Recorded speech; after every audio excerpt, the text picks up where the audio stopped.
ओम शांति। 16 जुलाई 2021। बाबा के महावाक्य। मीठे बच्चे, तुम इस ड्रामा के आदि मध्य अंत को जानते हो। तुम्हें बाप द्वारा ज्ञान का तीसरा नेत्र मिला है, इसलिए तुम हो आस्तिक। प्रश्न: बाप का कौन सा टाइटल धर्म स्थापकों को नहीं दे सकते हैं? उत्तर: बाबा है सतगुरु। किसी भी धर्म स्थापक को गुरु नहीं कह सकते, क्योंकि गुरु वह जो दुख से छुड़ाए, सुख में ले जाए।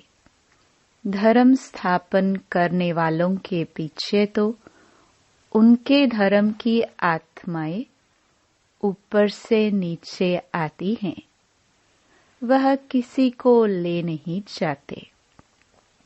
बाप जब आते हैं तो सभी आत्माओं को घर ले जाते हैं, इसलिए वह सभी के सतगुरु हैं।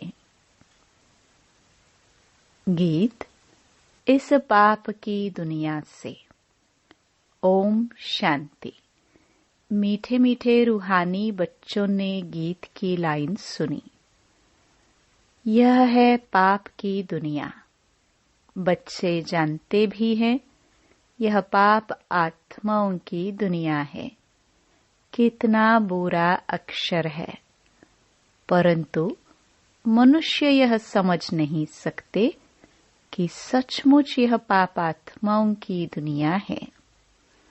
जरूर कोई पुण्य आत्माओं की दुनिया भी थी। उसको कहा जाता है स्वर्ग। पापात्माओं की दुनिया को कहा जाता है नरक। भारत में ही स्वर्ग और नरक की चर्चा बहुत है। मनुष्य मरते हैं तो कहते हैं स्वर्गवासी हुआ, तो इससे सिद्ध होता है नरकवासी थे। पतित दुनिया से पावन दुनिया में गया, परंतु मनुष्यों को कुछ भी पता नहीं है। जो आता है सो बोल देते हैं, यथार्थ अर्थ कुछ भी नहीं समझते हैं। बाप आकर तुम बच्चों को तसल्ली देते हैं कि अब थोड़ा धीरज धरो। तुम पापों के बोझ से बहुत भारी हो पड़े हो। अब तुमको पुण्य आत्मा बनाए ऐसी दुनिया में ले जाते हैं जिसको स्वर्ग कहा जाता है। वहां न कोई पाप होगा, न कोई दुख होगा। बच्चों को धीरज मिला हुआ है। आज यहाँ है, कल अपने शांति धाम सुख धाम में जाएंगे। जैसे बीमार मनुष्य थोड़ा ठीक होने पर होता है तो डॉक्टर धीरज देते हैं, जल्दी से तुम बहुत अच्छा हो जाएंगे। अब यह तो है बेहद का धीरज। बेहद का बाप कहते हैं तुम तो बहुत दुखी पतित हो गए हो। अब हम तुम बच्चों को आस्तिक बनाते हैं। फिर रचना का भी परिचय देते हैं। ऋषि आदि तो कहते आए हैं कि हम रचयिता और रचना को नहीं जानते हैं। अब उसको कौन जानते हैं? कब और किस द्वारा जान सकते हैं? यह किसको पता नहीं है। ड्रामा के आदि मध्य अंत को कोई जानते ही नहीं।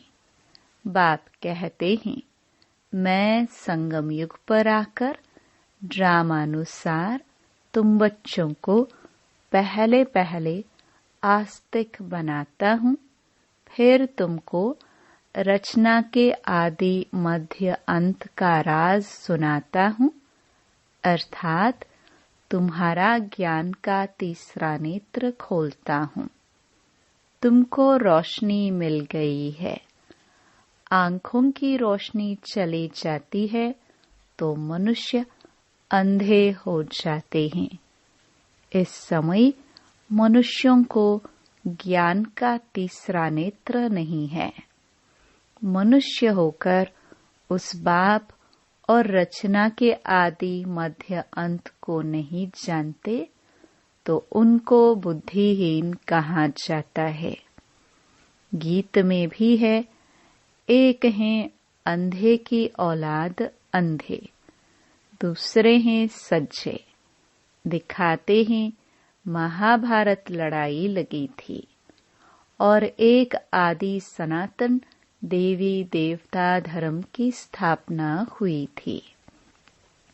बाप ने आत्माओं को आकर राजयोग सिखाया था, सतयुगी स्वराज्य देने के लिए। आत्माएं कहती हैं, मैं राजा हूँ, मैं बैरिस्टर हूँ। तुम्हारी आत्मा अब जानती है हम विश्व का स्वराज्य पा रहे हैं, विश्व के रचयिता बाप द्वारा। वह किसका रचयिता है? नई दुनिया का। बाप नई सृष्टि रचते हैं। क्रिएटर भी है तो उनमें सारा ज्ञान भी है। सारे वर्ल्ड की हिस्ट्री कोई एक भी नहीं जानते हैं। किसको ज्ञान का तीसरा नेत्र नहीं है? सिवाय बाप के कोई तीसरा नेत्र दे नहीं सकता।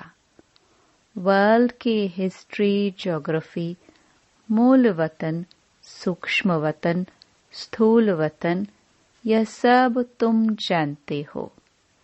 मूल वतन है आत्माओं की सृष्टि। सन्यासी कहते हैं हम ब्रह्म में लीन हो जाएंगे या ज्योति ज्योत समाएंगे। ऐसा है नहीं। तुम जानते हो ब्रह्म तत्व में जाकर निवास करेंगे। वह शांति धाम घर है। वह कह देते हैं ब्रह्म ही भगवान है। कितना फर्क है। ब्रह्म तो तत्व है। जैसे आकाश तत्व है वैसे ब्रह्म भी तत्व है।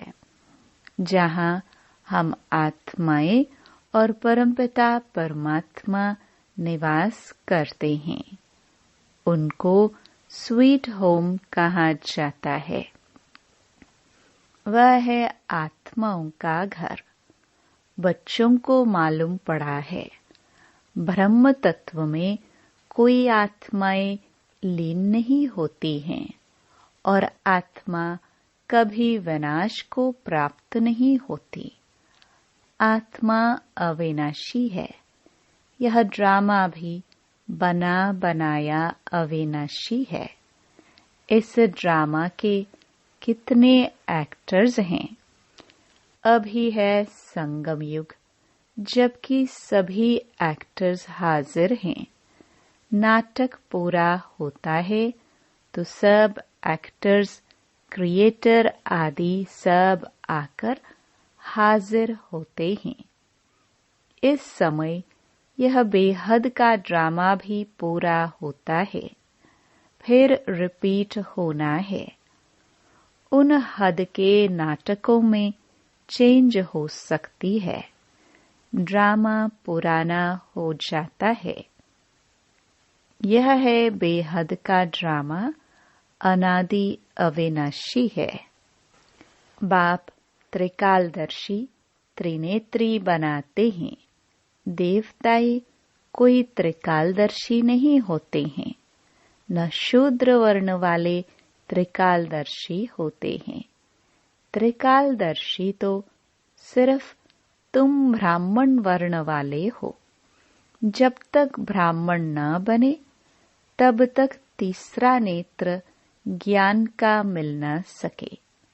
तुम झाड़ के आदि मध्य अंत को सभी धर्मों को भी जानते हो।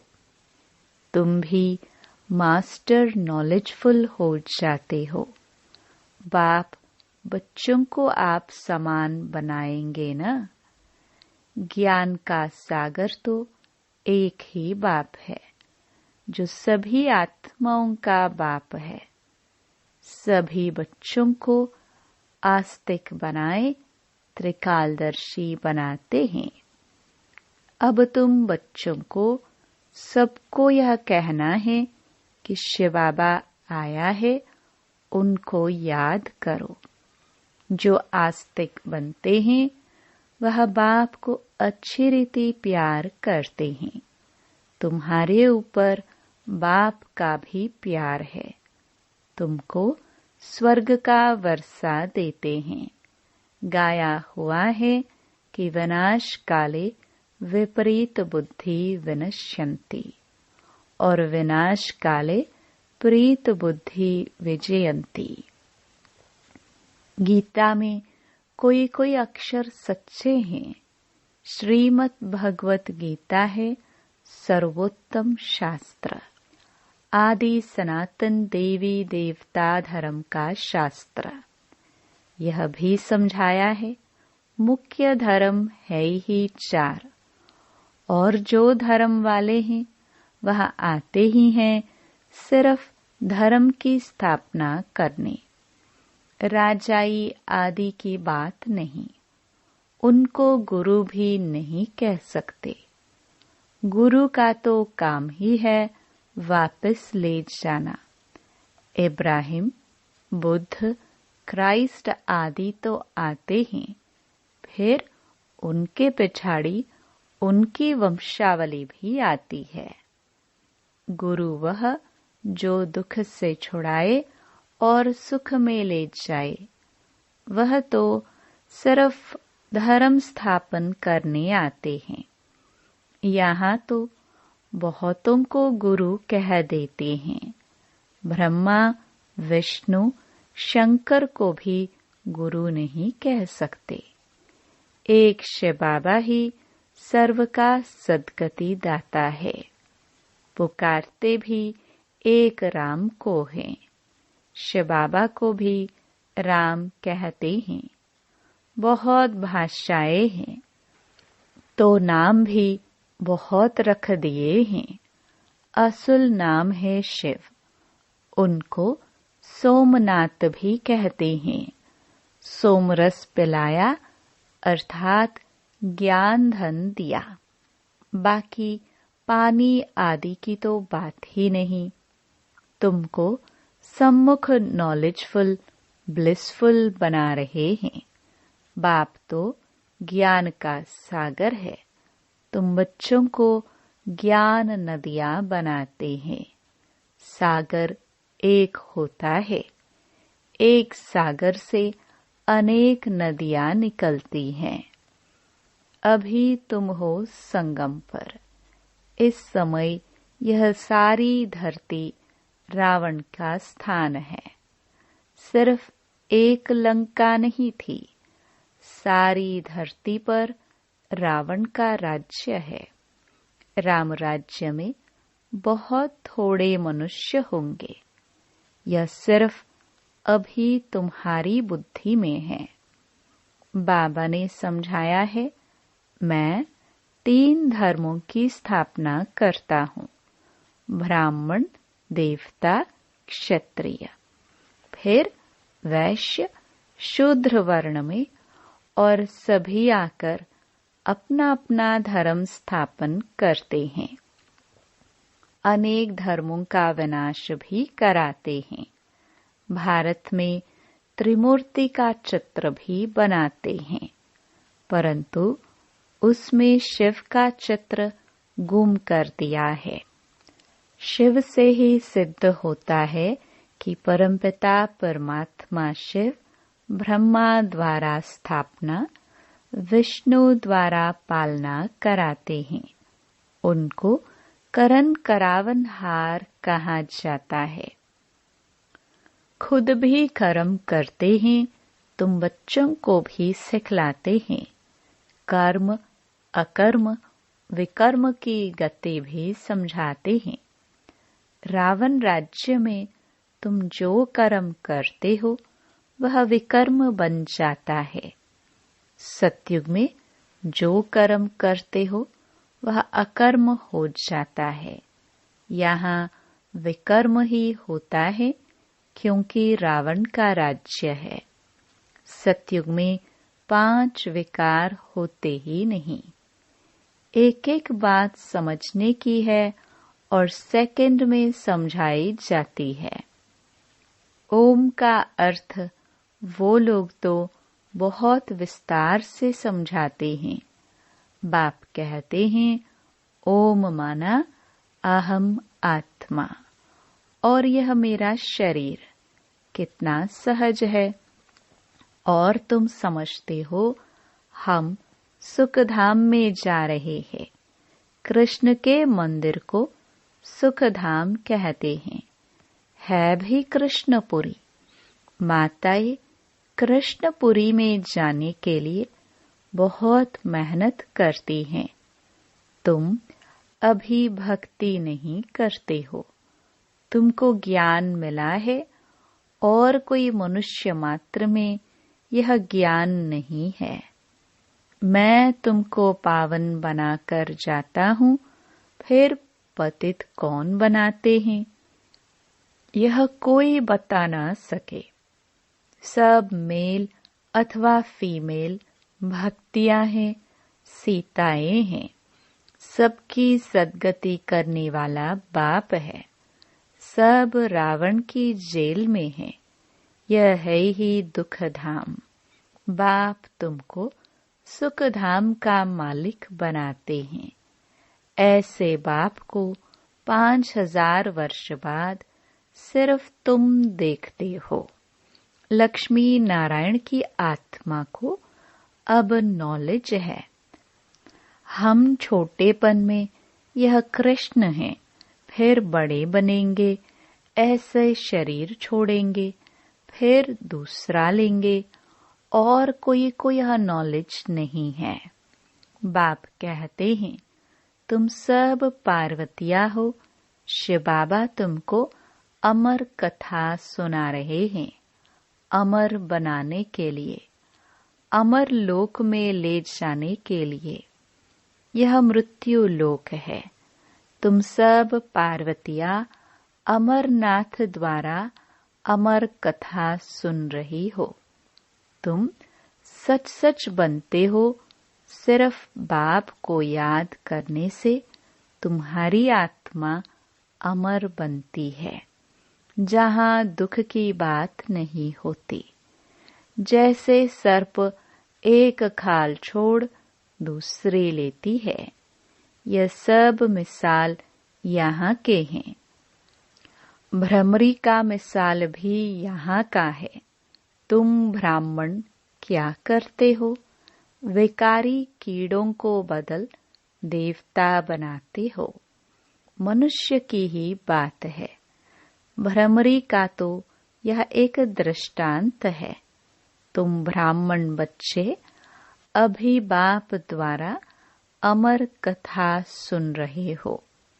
औरों को बैठ ज्ञान की भू भू करते हो, जिससे मनुष्य से देवता स्वर्ग की परी बन जाएंगे। बाकी ऐसे नहीं कि मानसरोवर में डुबकी लगाने से कोई परी बन जाएंगे। यह सब है झूठ। तुम झूठ ही सुनते आए हो। अब बाप ट्रूथ सुनाते हैं। अब बाप कहते हैं अपने को आत्मा समझो। तुम समझते हो निराकार परमपिता परमात्मा इस मुख द्वारा सुना रहे हैं। हम इन कानों द्वारा सुन रहे हैं। आत्म अभिमानी बनना है। फिर परमात्मा भी रियलाइज कराते हैं मैं कौन हूँ। दूसरा कोई आत्म अभिमानी बना ना सके। सिवाय बाप के और कोई कह ना सके तुम आत्म अभिमानी बनो। शिव जयंती भी मनाते हैं, परंतु उनकी जयंती कैसे है यह नहीं जानते। बाप ही खुद आकर समझाते हैं। मैं साधारण बूढ़े तन में प्रवेश करता हूँ, नहीं तो ब्रह्मा आएगा कहाँ से। पतित तन ही चाहिए। सूक्ष्म वतनवासी ब्रह्मा में विराजमान होकर तो ब्राह्मण नहीं रचेंगे। कहते हैं मैं पतित शरीर पतित दुनिया में आता हूँ। गाया हुआ है ब्रह्मा द्वारा स्थापना। फिर जिसकी स्थापना करते हैं, जो यह ज्ञान पाते हैं, वह देवता बन जाते हैं। मनुष्य ब्रह्मा का चित्र देखकर मूंझ जाते हैं। कहते हैं यह तो दादा का चित्र है। प्रजापिता ब्रह्मा तो जरूर यहाँ होगा। सूक्ष्म वतन में कैसे प्रजा रचेंगे। प्रजापिता के बच्चे हजारों ब्रह्मा कुमार कुमारियां हैं। झूठ थोड़े ही होगा। हम शिव बाबा द्वारा वर्षा पा रहे हैं। तुम बच्चों को समझाया है, वह अव्यक्त ब्रह्मा है। प्रजापिता तो साकार में चाहिए। यह पतित ही तो पावन बनते हैं। तत्त्वम। अच्छा, मीठे मीठे सिखिलदे बच्चों प्रति माता पिता बाप दादा का याद प्यार और गुड मॉर्निंग। रूहानी बाप की रूहानी बच्चों को नमस्ते। धारणा के लिए मुख्य सार। पहला, आत्म अभिमानी बनकर इन कानों द्वारा अमर कथा सुननी है। ज्ञान की भू भू कर आप समान बनाने की सेवा में रहना है। दूसरा, बाप समान नॉलेजफुल ब्लिसफुल बनना है। सोमरस पीना और पिलाना है। वरदान, फॉलो फादर और सी फादर के महामंत्र द्वारा एक रस स्थिति बनाने वाले श्रेष्ठ पुरुषार्थी भव। सी फादर फॉलो फादर, इस मंत्र को सदा सामने रखते हुए चढ़ती कला में चलते चलो, उड़ते चलो। कभी भी आत्माओं को नहीं देखना, क्योंकि आत्माएं सब पुरुषार्थी हैं। पुरुषार्थी में अच्छाई भी होती और कुछ कमी भी होती है, संपन्न नहीं। इसलिए फॉलो फादर न कि ब्रदर सिस्टर। तो जैसे फादर एक रस है, ऐसे फॉलो करने वाले एक रस स्वतः हो जाएंगे। स्लोगन, पर चिंतन के प्रभाव में न आकर शुभ चिंतन करने वाली शुभ चिंतक मणि बनो। ओम शांति।